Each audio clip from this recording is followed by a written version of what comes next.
I'm trying to paint the picture of how you got like this. So I want to step back to, you know what I'm saying, where you from? I was born in Chicago, actually Harvey, Illinois, Ingalls Hospital. That's outside of Chicago? Right outside Chicago, South Side. Okay. It's really Chicago. It's a south suburb of Chicago. It's not it's like right around the corner from the city. You know what I mean? Basically. I was raised there till I was about 14. In between that time, I lived in Detroit. I lived in Colorado. And then at 14, I settled in Orlando, Florida. Okay, so shout out Orlando, man. I love Orlando. Yeah, so basically, I love Orlando. So basically, at 14, I remember when I was 14. Basically, at 14, you know what I'm saying, that means basically we need to really talk about this Orlando shit. Facts. Yeah. But really quick, before we get on Orlando shit, you know what I'm saying, all the places you ever lived, what's your greatest memory from them times in Illinois and, you know, just traveling, just the greatest memory before Orlando? Oh, shit. My greatest memory before Orlando, man, probably just be moving around with my uncle, with my cousin, man. You know, my uncle, he was in the league. He was in the NFL. He played with the Detroit Lions from 96 to 99. And then in 99, he signed to the Kansas City Chiefs. And then he walked out of training camp and went to sell dope. But like, I was kind of like his little running partner towards the end, you know what I mean? So that's like your favorite uncle? Close. I mean, that was the only man in my life who, you know what I mean, who really gave a fuck, who raised me. So he come in the NFL.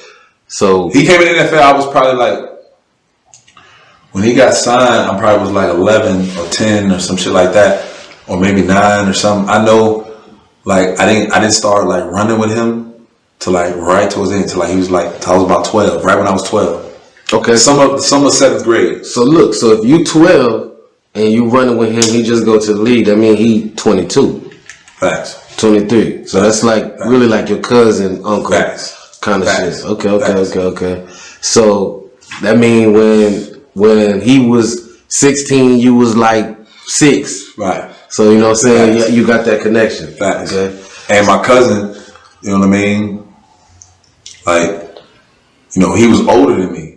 So he was there from the get-go, you know what I'm saying? Yeah. You know what I mean? Like while Unc was in college and shit, he was there, you know, fucking, oh, you know, I'm a young nigga, I'm too young to, you know what I'm saying? So when you say you But I still would go to like, he would send for me, even when I was like a young nigga, like 8, 9 years old, when he was at the University of Michigan, he would send for me to come up there to games. Mm. You know what I'm saying? Okay, so look, so when you say you was like his running partner, that was like, you would be like, you know what I'm saying, the meat meal to his Rick Ross.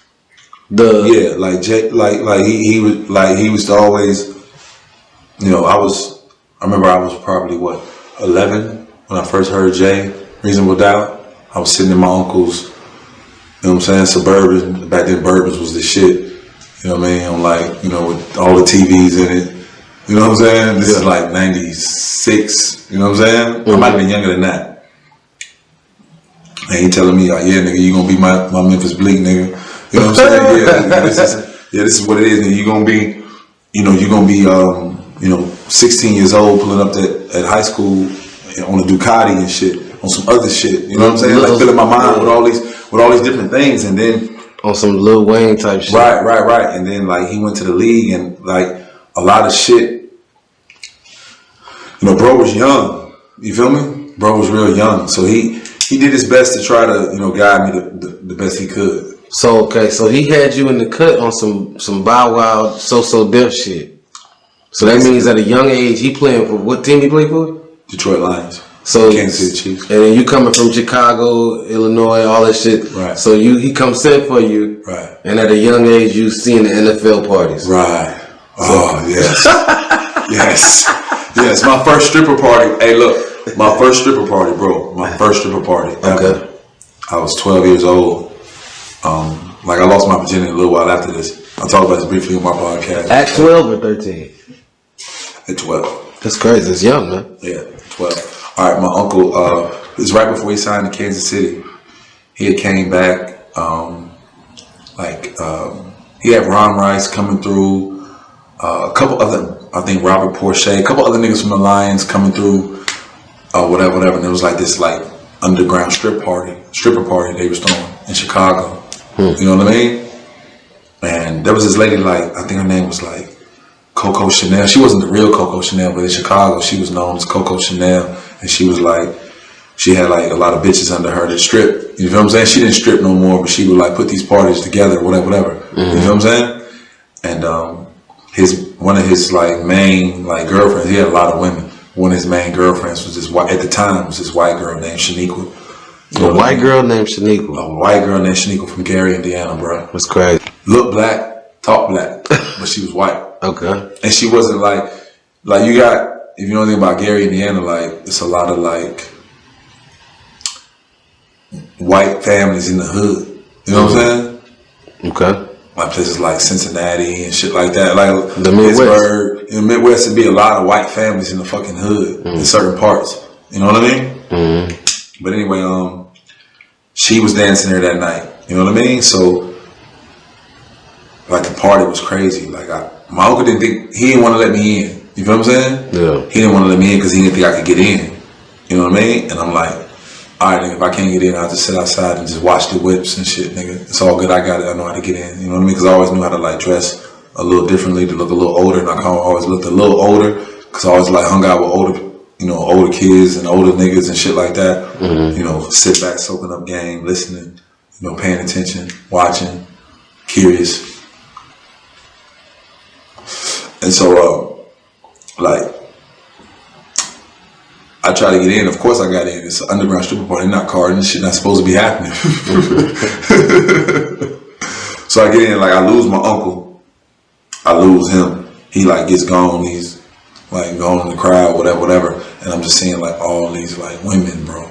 Like pussy, whole, asshole, naked. You know what I'm saying? No. Like bitches pulling pearls outside their asshole and pussy and all type of wild shit. You know what I'm saying? Yeah. Like I'm like this.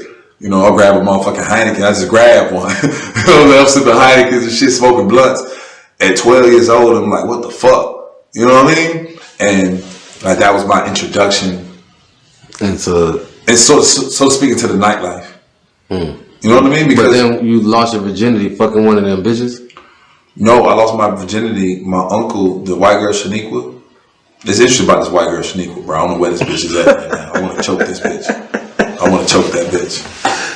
Anyway, I lost my virginity to that bitch. All right, look. After the party, after I seen her, how she came out stripping, you know what I mean? She made more money than any girl that night. Not because she was that attractive. I wrote about this in my book. Not because she was that attractive, but because she was that nasty. You know what I'm saying? My mom used to tell me as a young boy, son, you got to remember, it ain't what a bitch look like. It's about how nasty she is. Women, y'all got to remember that. Ain't about what you look like, it's about how nasty you is. Goddamn, that's what really is fuck about. It's crazy. You know what I mean? But anyway, like, after that shit, like, I wanted her. You know what I'm saying? After the way I seen her come out, after the way I seen her dancing, like, I wanted her. You know what I mean? I wanted her. She wasn't necessarily a BBW. She was super, super thick, though. You know, super, super thick. Super thick. Anyway, like, I was like, oh, man, let me fuck your bitch. Because that's the type of relationship we had.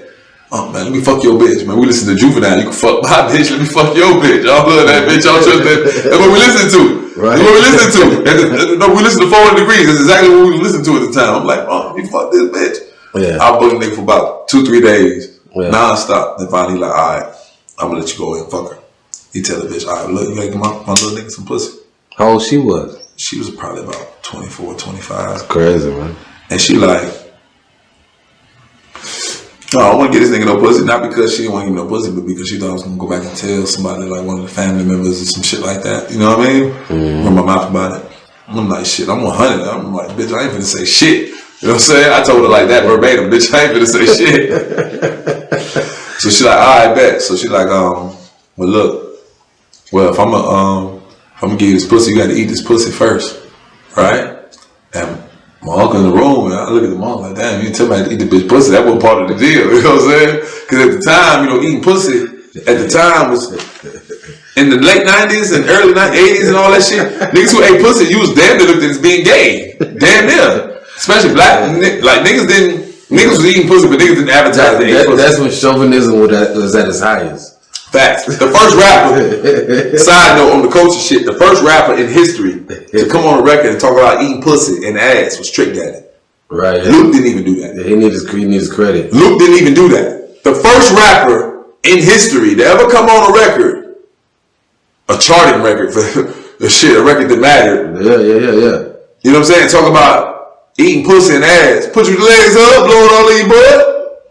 Hey man, look, fucking Trick Daddy. Look, man, y'all, anybody watching this interview, listening, man, if y'all agree, otherwise in the comment section, y'all hit it up, let me know. But look, that's fun facts from the green room from a real Florida boy. So shit, you know what I'm saying? Nigga, try me, nigga. Remember we heard it first. That's a fact. Me, nigga. Trick, if you see this clip. Trick a real nigga, man. I met Trick back in like 08, man. Trick is a real nigga. I got high with that nigga. I got high as fuck with that nigga. Hey, and the nigga, who else? Hold up. This nigga I got to shout out real quick to fuck with Trick. Used to fuck with Trick. Back in the day, damn, what's brother's name? Cause another nigga took his name. Iceberg. My nigga Iceberg from Miami, bro. You a real nigga, bro. You a real nigga. I don't know if you remember what you did for me that night in that club. You know what I'm saying? But you a real nigga, fool. Straight up. I don't give a fuck what a nigga say about you. You a real nigga. Yeah, what's up, man? What's up? So man, so look, so you come in, you know, from Illinois, all this shit, you get that taste of that life. You know what I'm saying? Your uncle put you on, you got your first piece like that. What was the outcome after you got that first piece? Nah, I didn't want girls my age no more. You wanted older women. Are you still attracted to older women? Yes. I prefer older women. Why is that? Because I don't got time to teach a woman a bunch of shit, man. I don't have time for that. At this point in my life, bro, my career is starting to take off. Bro, I don't have time to teach a woman certain things a woman's always supposed to know. Either your mama should have taught you, your daddy should have taught you, your uncle should have taught you. Certain things, maybe I don't have time to teach you. Now, I will guide you certain places, yes.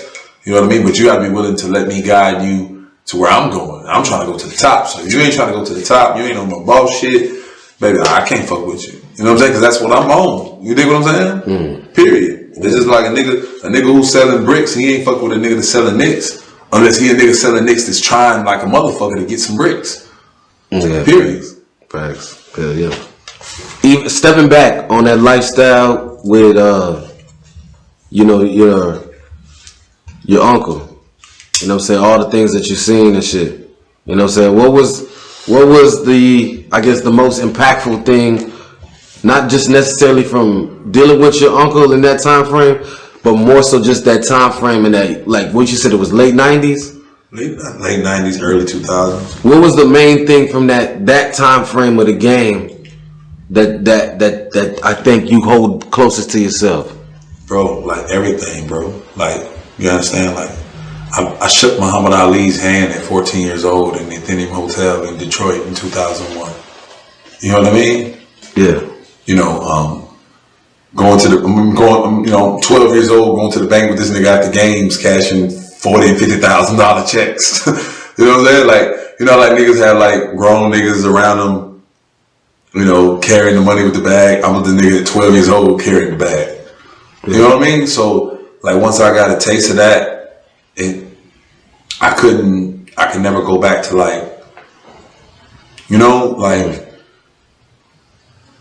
it's a weird experience, man, to be with somebody and you're out somewhere and they run up on this motherfucker and ask them for their autograph.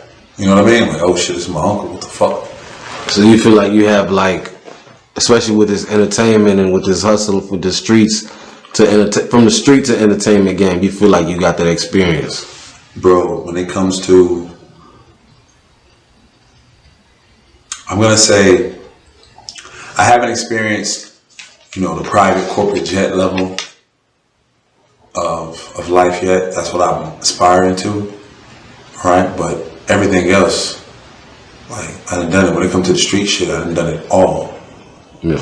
Like, all of it. Like, when I say all, I mean all. Certain things was my thing, certain things wasn't, but I done it all. Yeah,